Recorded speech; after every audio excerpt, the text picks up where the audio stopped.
Hello friends, good morning. Welcome to ask spoken English academy. मी आरती बाके एक नवीन video घेऊन तुमच्या समोर आली आहे.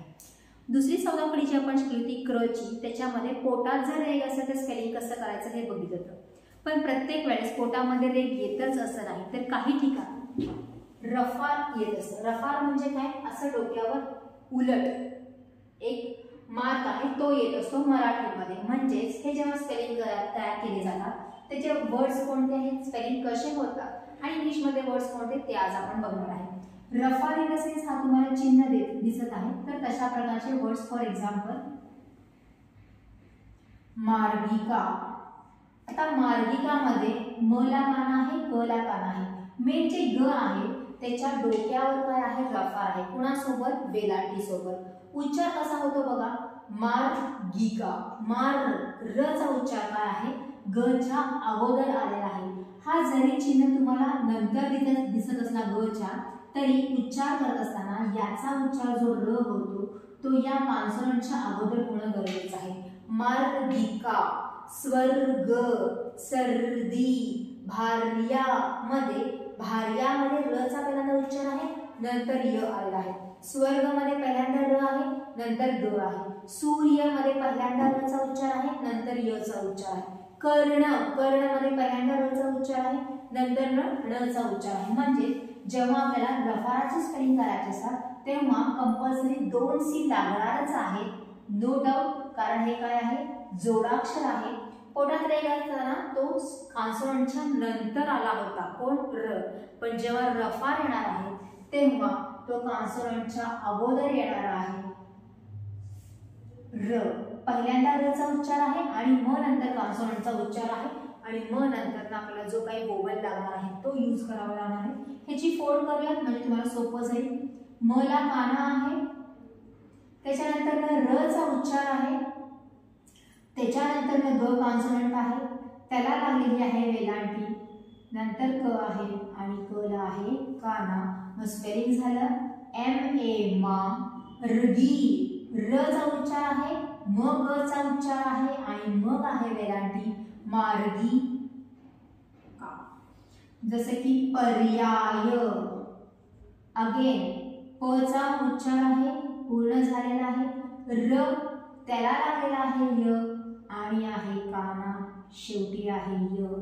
P-A प रिया, र ला य लागलेला आहे आणि मग आहे काना आणि मग परत शेवटी आहे य. त्याच्यानंतर ना कार्य, क ला आहे काना, र पहिल्यांदा उच्चार आहे, य नंतर आहे. शेवटचं अक्षर जर जोडाक्षर असेल तर आपल्याला ए हा स्वर यूज करायचे. हे आपण पहिल्यांदा जेव्हा क चं साऊंड शिकत होतो, अक्षर पूर्णच तेव्हा शिकवलं होतं की अक्षर पूर्ण असेल तर ए वापरा, शेवटचं अक्षर पूर्ण असेल तर ए वापरू नका. पण तेच जर शेवटचं अक्षर जोडाक्षर असेल तर ए वापरा आणि इथं जोडाक्षर आलेला आहे म्हणून आपण वापरलेला आहे ए. सर्दी, S-A स, र चा उच्चार पहिल्यांदा आहे, मग द चा आहे आणि मग नंतर आहे वेलांटी. वर्दी, V-A-R-D-I, आर्यन, A-A-R-Y-A-N. वर्ण, V-A-R-N-A, वर्ण. म्हणजे प्रत्येक ठिकाणी जिथे जिथे तुम्हाला रफार दिसत आहे तो तुम्हाला नंतर दिसतोय, पण स्पेलिंग करत असताना मात्र या कॉन्सोनंटच्या अगोदरच तुम्हाला त्याचा काय करायचा आहे? उपयोग करायचा आहे. रफार जरी कॉन्सोनंटच्या नंतर न दिसत असला तरी उच्चार या कॉन्सोनंटच्या अगोदर होत आहे. त्यामुळे आर ची जागा जी आहे त्या कॉन्सोनंटच्या अगोदर येणार आहे आणि दोन्ही मिळून जो तयार झालेला आहे त्याला जो स्वर वापरलेला आहे तो आपल्याला काय करायचा आहे? यूज करायचा आहे. So this is for Marathi. हे झाले मराठीमध्ये. मग असे कोणकोणते वर्ड्स इंग्लिशमध्ये आहेत आणि त्यांचे उच्चार र चा उच्चार अगोदर होतो आणि नंतर ना कॉन्सोनंटचा होतो त्याची एक लिस्ट बघूयात. कारण रीडिंग करत असताना, रायटिंग करत असताना आपल्याला ते माहिती असणं गरजेचं आहे. Some examples in English. Now will see some examples in English. इंग्लिशमध्ये कोणकोणते एक्झाम्पल्स आहेत ते बघूयात. मार, लार्ज. पहिल्यांदा आपण एखाद्याचा उच्चार घेऊयात म्हणजे तुम्हाला रफार कसा आहे ते कळेल. मार कसं लिहितो आपण?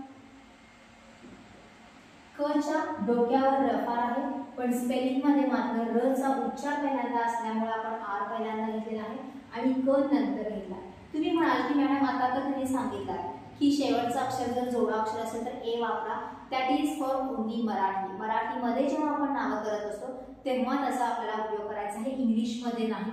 इंग्लिशमध्ये शेवटचं अक्षर जर जोडाक्षर असेल तर प्रत्येक वेळेस ए येतोच असा नाही. जसे की इथं पण बघा मार्ट मध्ये सुद्धा आपण घेतलेला नाही, फार मध्ये पण घेतलेला नाही, म्हणजे प्रत्येक वेळेस ए लागतोच असं नाही. पण at the time of making spelling in Marathi नावाची गावाची आडनावाची जर नावं असतील आणि जोडाक्षर असेल अशा प्रकारचं तर मात्र ए येणं गरजेचं आहे.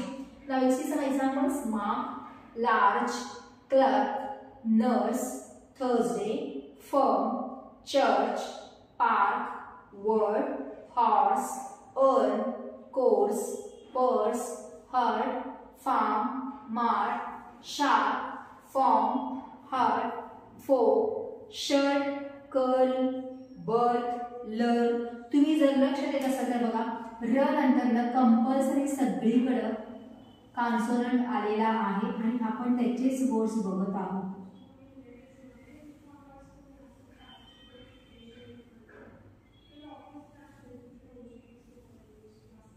आर नंतर जो कॉन्सोनंट आलेला आहे त्याच्या सोबतच त्याचा उच्चार होत आहे आणि त्याच्यावरच त्याचा काय आहे रफार घेतलेला आहे आपण. जसे की orbit, farmer, turtle, girl, curse, bird, corn, third, dirty, turn, art, harm, serve, born, artist, heart, church, germs, return, purple, herd, card, star, herd. म्हणजे प्रत्येक ठिकाणी जिथे जिथे तुम्हाला आर नंतर कोणता जर एखादा कॉन्सोनंट दिसत असेल तर तो कशासाठी आहे रफारासाठी त्याचा वापर केलेला आहे.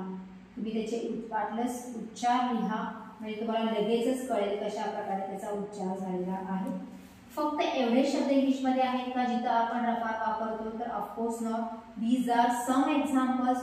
तुम्हाला समजायला पाहिजे म्हणून आपण काही एक्झाम्पल्स दिलेले आहेत. तुम्ही रीडिंग करत असताना बघू शकता की कुठे कुठे असे वर्ड्स आहेत जिथं आर आहे आणि त्याच्यानंतर ना एक कॉन्सोनंट आलेला आहे आणि तिथे त्याचा उच्चार रफारासारखा केला जातो. र चा उच्चार अगोदर आहे आणि म नंतर कॉन्सोनंट आहे. सो दिस इज रफार. आजचा हा व्हिडिओ ह्याच्यासाठीच आहे. क्रची जी आपण 14 खडी बघितली होती त्याच्यामध्ये हा दुसऱ्या प्रकारे स्पेलिंग करू शकतो. प्रत्येक वेळेस पोटात रेगच यूज केली जाते असं नाही, तर काही ठिकाणी आपल्याला रफार यूज करावे लागणार आहे आणि हे त्याचे काय आहेत एक्झाम्पल्स आहेत. So do some practice about this. जास्तीत जास्त प्रॅक्टिस करा, लिहून काढा मराठीमध्ये वर्ड्स, इंग्लिशमध्ये वर्ड्स आणि मग तुम्हाला त्याच्यामध्ये काही प्रॅक्टिस करून तुम्हाला कळेल की yes these are the examples, these are the rules and this is useful for me. So that's all for today. Thank you.